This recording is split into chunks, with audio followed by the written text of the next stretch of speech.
Okay, so I'm in my garage, and last week I helped some friends move a couple vanities that they got on Costco, and I ended up keeping all their styrofoam and cardboard, and I also am trying to install a couple of patio covers, and so I got a ton of cardboard as well. There's no styrofoam in those packaging, but check this out. So this is the wood framing that was around the vanities, and I thought these would make perfect bases for smaller tracks than the big one. And I have all these cardboard boxes, and all that styrofoam, those cardboard corners, all came from the vanities packaging. I took one of the bases. This one's really flat and in good shape, and the vanities had these corner pieces.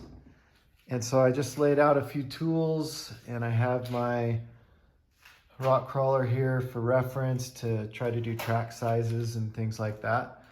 And so I'm going to try to do a mini track. So this base is 25.5, so just over 2 feet.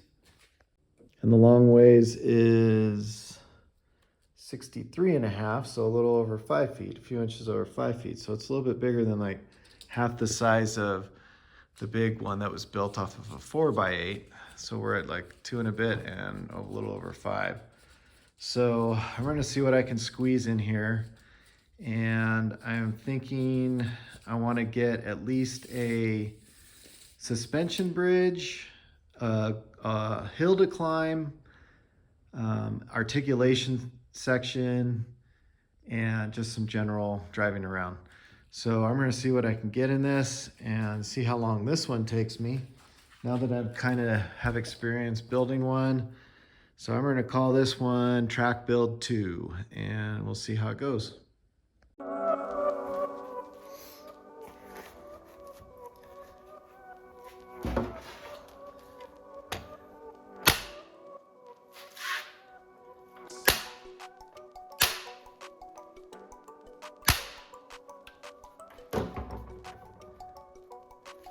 That's pretty solid, but I'm thinking I might put in some of these sheet metal lath screws.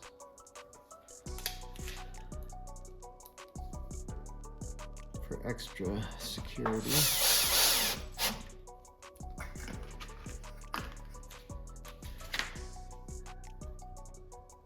At least 2. One on each corner. I can get it in there.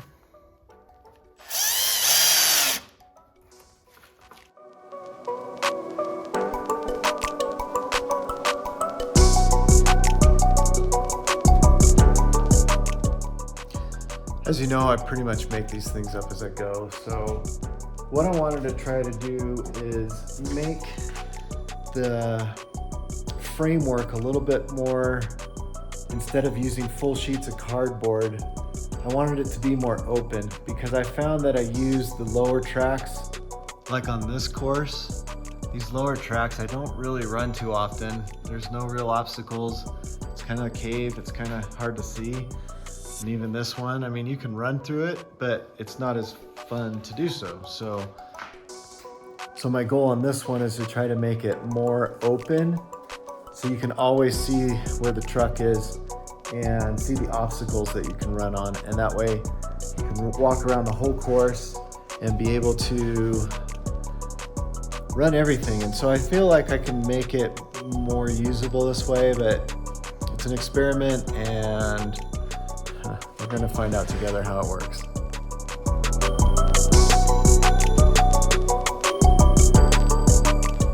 This was a cardboard tube left over from some material I used for some other videos, like my headboard project, and a valance over my home theater projection screen and stuff.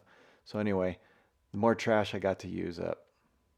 Cutting cardboard tubes with a Sawzall? Yes, please. Jokes aside, I don't even have a handsaw. I think I have maybe a little hacksaw one, but I thought it'd be easier to just cut this and screw it onto the side like that. And I made a little tower. Now I'm thinking The difference between these is probably a bit too high, but I can make some changes.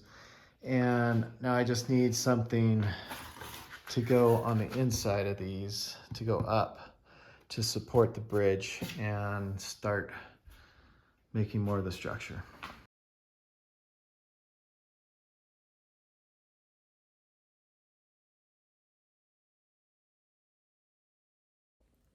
All right, so to take you on my journey about my thinking process, what I wanted to do is leave the track that you can drive close to the edge, the open part.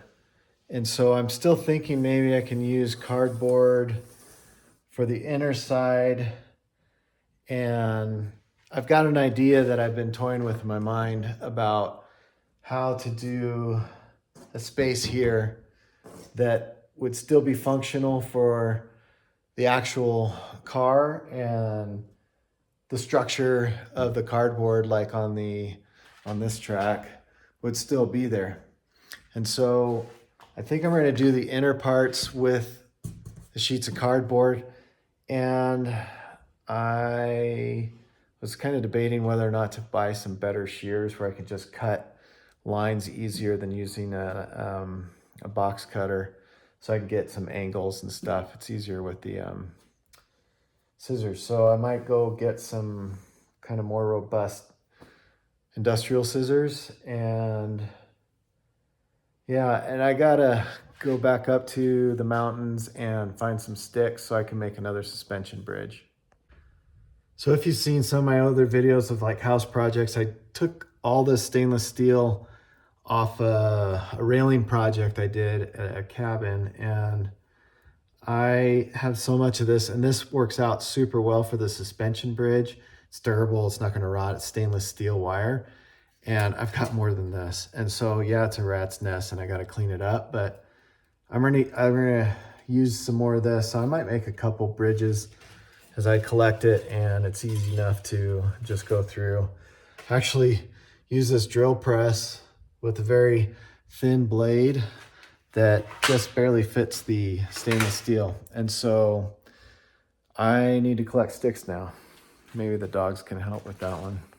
I don't know if I've ever done a close-up of these, but here's the stainless steel wire, and each piece of wood has a tiny hole cut in, and you just feed it through. And I try to get similar sizes, but some are bigger than others, but it makes it for variety and stuff, so it's cool. But this has always worked really well, and it's a fun little obstacle. And right now the plan is to put that bridge from here to here. So it's not going to be as big as that one, but this course is also not that big. As you can see, I really don't know or have a plan, and so I was thinking about doing cardboard on the inside, kind of how I utilized it on the big track. But, you know, you can see me stop and pause often in this video because I'm not sure. I'm just kind of building it as I go, and I'm just trying to figure things out, see it in my head, try it out, put some track down. And the more, as you can see, the more I went, the less simple the track became, and I made it much more complicated and much more variety inside the track, so that you can do a lot more things even in this small space. So in the end, I'm pretty happy with how it's turning out. I'm excited to get the whole base of it done so I can start doing the details with the plaster and start getting it going. And once we get to that point, it's going to be a lot more usable. And hopefully, I ordered a new car I want to test out, and I'm excited for that to get here. Don't know when it's going to get here, but I want to be able to test the track out with that one and try the other one as well, since I couldn't do some of the obstacles.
some of the other things I did buy were some wooden dowels at Home Depot.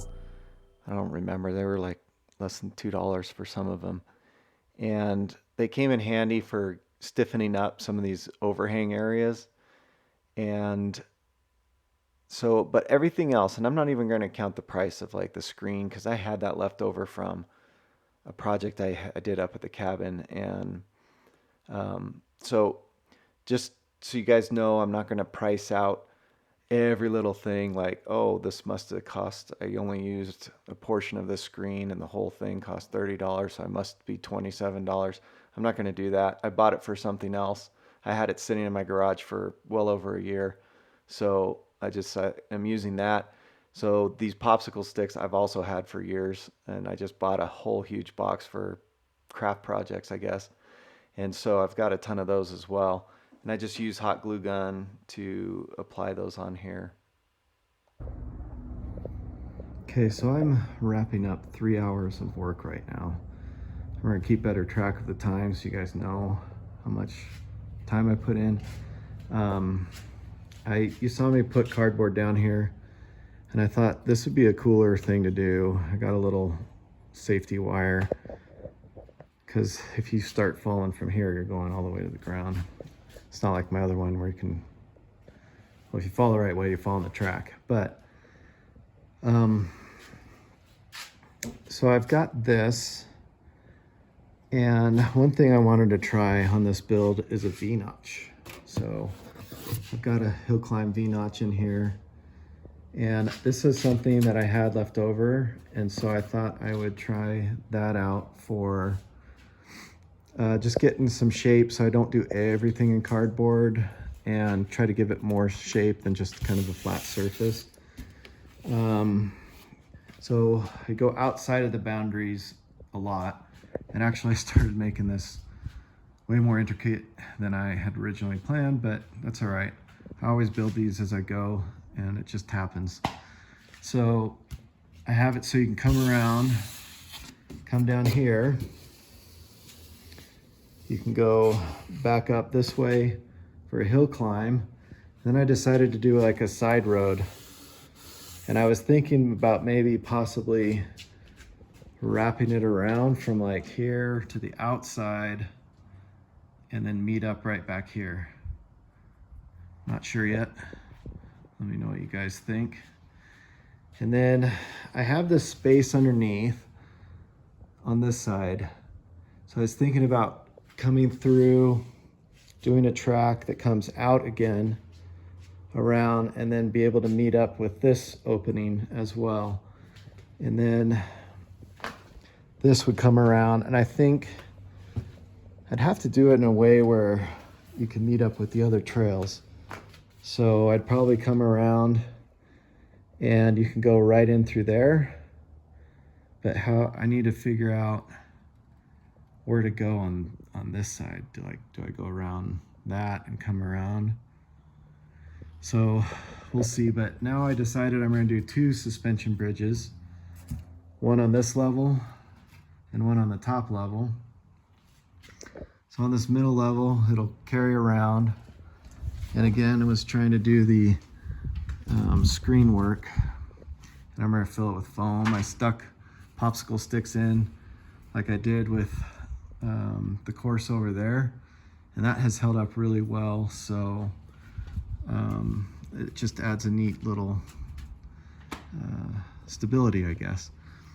And so this will come around. So when you come up the hill climb, you can either cut across there.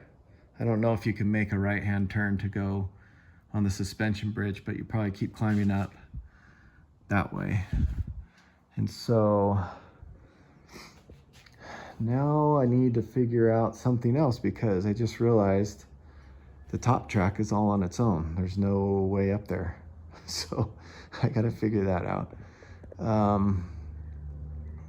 Maybe I'll do some sort of elevator. I don't know, probably not. This one I used a lot more screws, like in all the places that you saw me do the original. So this is a smaller space, but as you can see, no shortage of track to keep you entertained. One thing I'm going to do is I'm going to leave these bottom parts really open. Unlike my other course, right here, you can't really see and stuff in there. So what I'm going to do is I'm going to do like articulation type obstacles and stuff down here. And so now I really need to figure out how to get to the top tier. That's kind of funny. I didn't even think about that or hit that yet. Well, that'll be interesting to solve, to say the least. So maybe instead of going outside and around, maybe I just take it up here. So from the V-notch, make a really turning hill climb to get up to this level. Kind of like I did on my other course. Because that's starting to get kind of crazy going around so many different ways. But definitely need to get up to the top course. I mean, what do you guys think? Should I do from the outside edge? Should I come all the way down like a big hill climb? So you come out the bottom and then you just climb, climb, climb, climb, climb, climb, climb, and meet up at the top. Let me know what you guys think.